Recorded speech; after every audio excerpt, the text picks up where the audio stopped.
안녕하십니까. 지금 어디 가냐고 물으신다면 지금 여기 앞에 보시면요, 우리 신림동 가고 있습니다.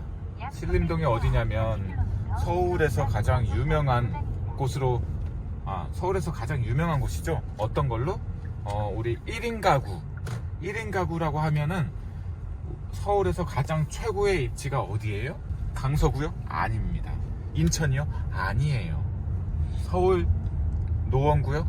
아닙니다. 강남권하고 근접해 있고, 두 번째로 여러가지 우리나라의 공부의 성지가 되는 신림동입니다. 신림동. 서울대학교. 맞습니다. 네. 서울대학교가 또 입지에 있는 신림동. 그냥 우리 지방에서 난 서울로 상경하고 싶다, 다들 어디로 가야죠? 신림동. 거의 대부분 많이 신림동으로 안착하게 되는 곳이에요. 제가 그곳에 단독주택, 즉 다가구 주택 통으로 건물을 갖고 있습니다. 90년대 건물이죠. 네. 보통 단독주택, 다가구 주택이라고 하면 좀 저렴하고 좀 예전 건물, 좀 저렴하게 살 수 있는 것들은 거의 다 건물값이 제로화되는 시점이 뭐냐면 약 20년 이상이 되면 건물값은 제로화가 됩니다. 감가상각이 되죠. 감가상각. 그래서 네. 이제 건물값은 거의 쳐주지 않고 땅값만 받게 되는데요. 그게 이제 쉽게 말씀드리면 2000년도 이하, 앞자리가 9자로 시작하는 거는 다 건물값 제로가 됩니다.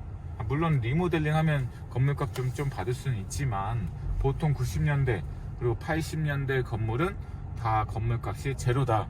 그러면 아주 쉽게 접근하는 방법이 있죠. 땅값만 고려하면 되겠죠. 뭘로 비교하면 되죠? 그 주변에 나와 있는 땅값이요. 맞잖아요. 그러면 평당, 여기 보통 다 단독주택은 평당 얼마 그래서 평수 곱하기 해서 총 매매가가 나오는데요. 그러면 결국에 그 땅의 평수와 상관없이 한 평당 얼마가 중요하겠죠. 그럼 그것만 비교하면 되잖아요. 쉽죠?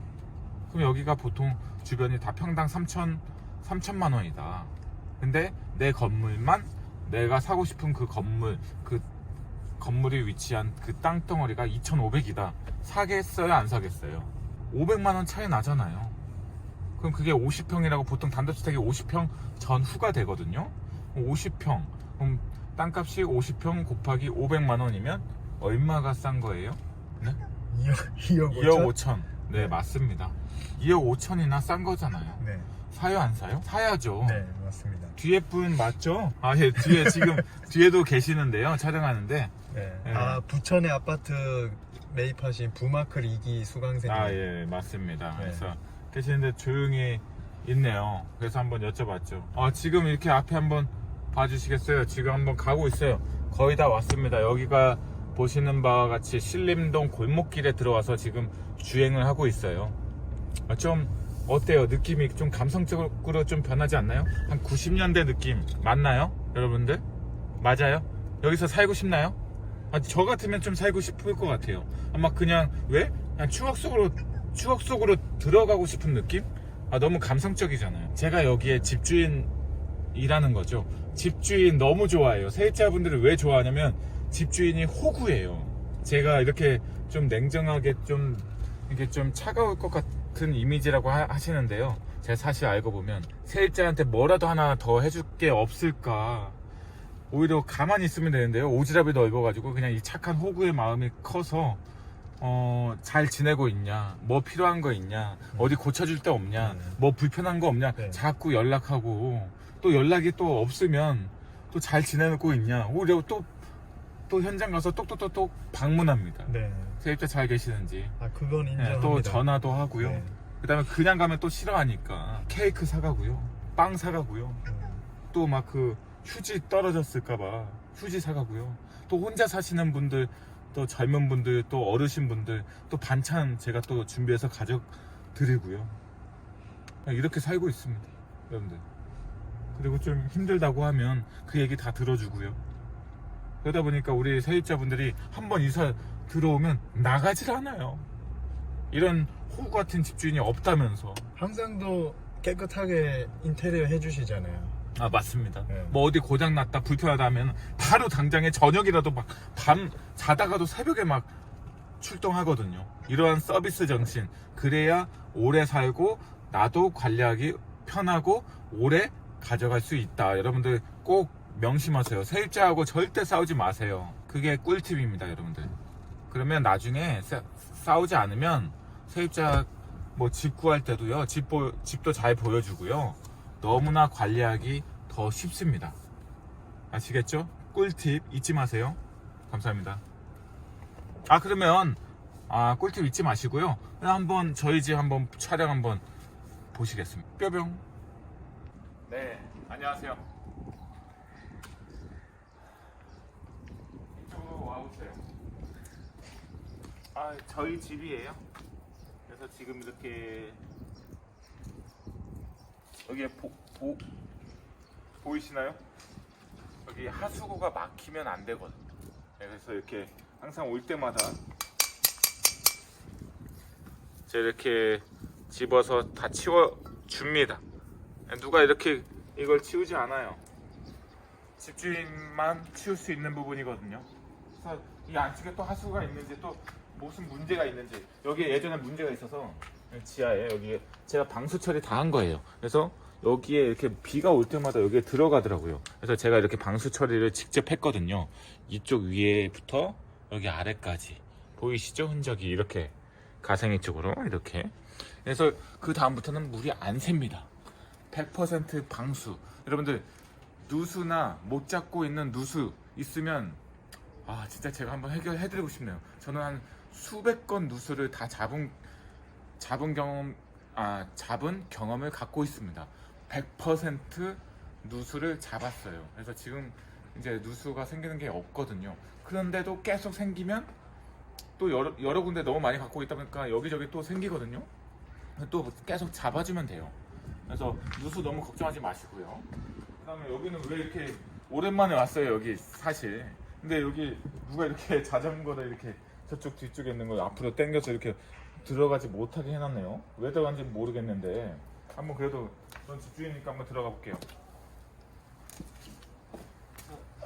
그래도 이런 거 한번 줍고요. 누가 담배꽁초를 버려놨네요.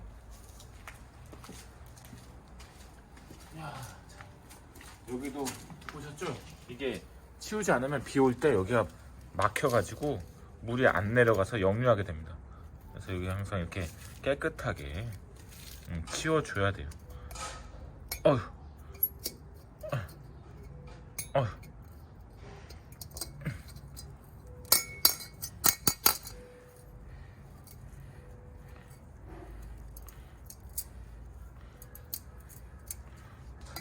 됐습니다. 이 정도면 이상이 없을 것 같아요. 한번 이쪽으로 다시 가시죠. 자, 여기 한번 건물 한번 보실까요? 건물에 보면 이게 이제 그 90년도 건물인데요. 96년도, 97년도 건물이에요. 근데 빨간 벽돌이 아니라 이게 뭐죠? 불에 잘 타는 용도, 겉에. 아무튼 빨간 벽돌이 아니고요. 겉에 이렇게 잘 만들어졌어요. 이때 당시에 원래 빨간 벽돌을 해야 되는데 빨간 벽돌로 만들지 않고 가용성 용도로 만들었습니다. 그래서 좀 깔끔하죠, 겉이. 예. 그죠? 그렇게 오래된 것 같지 않죠? 이게 한 27년도 된 건물이거든요. 거의 30년도 된 건물인데도 그렇게 오래되지 않았습니다. 괜찮죠? 그래서 임대도 잘 나가고요. 신림역에서 한 10분 거리에 있어서 역세권입니다. 괜찮죠? 그래서 이거를 얼마에 샀느냐? 2017년도였나? 정확한 기억은 안 나요. 막 다 그걸 외우고 다니지 않잖아요. 너무 많은데.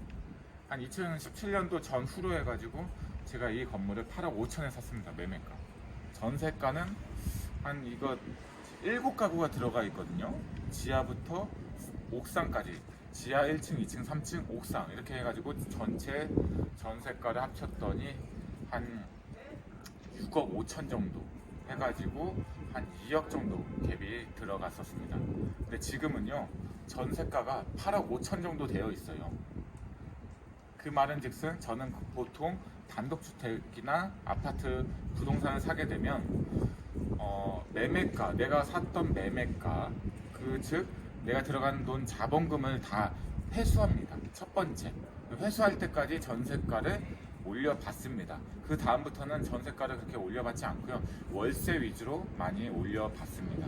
그래서 또 뭐 물론 또 전세도 계속 올려받는 경우도 있고요.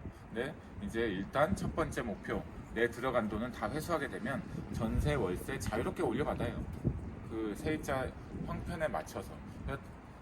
이거는 이제 벌써 이제 다 전세값을 다 매매가랑 거의 똑같이 다 회수를 했기 때문에 여기서도 월세가 한 50만 원 정도 나오고 있어요, 추가로요. 그럼 이미 투자금은 다 회수한 상태인데 네.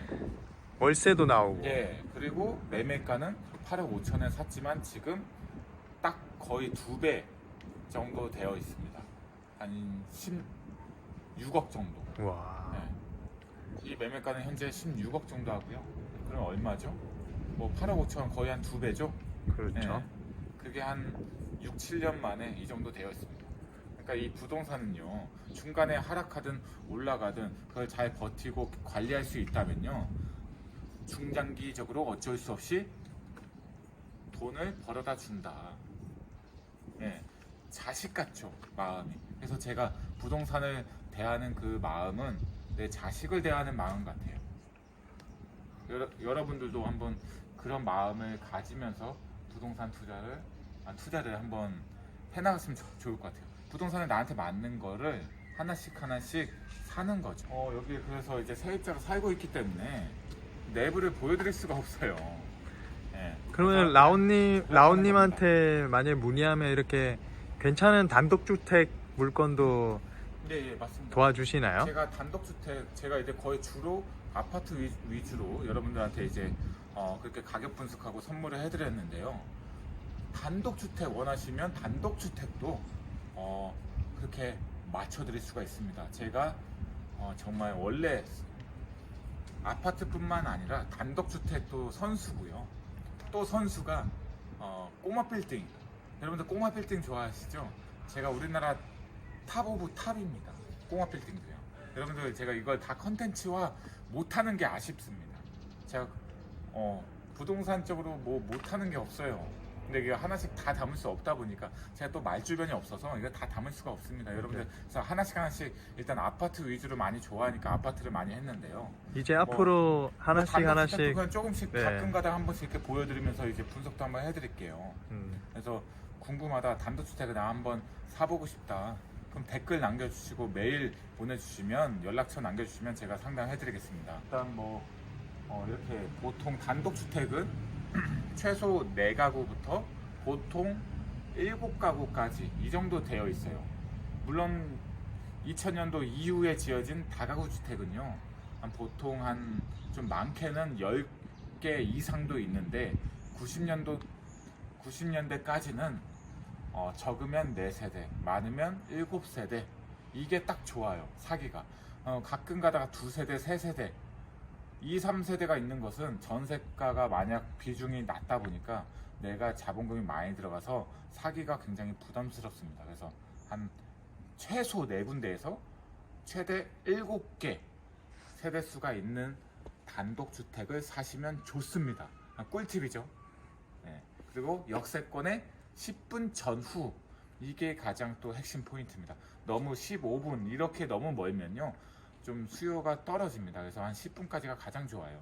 그래서 그 2가지 기억하시고 한번 좀 이렇게 보시면 좋습니다. 예. 그러면 오늘은 신림, 다음번엔 또 봉천동, 다음번엔 방배동 한번 이렇게 한번 보시도록 할게요. 감사합니다.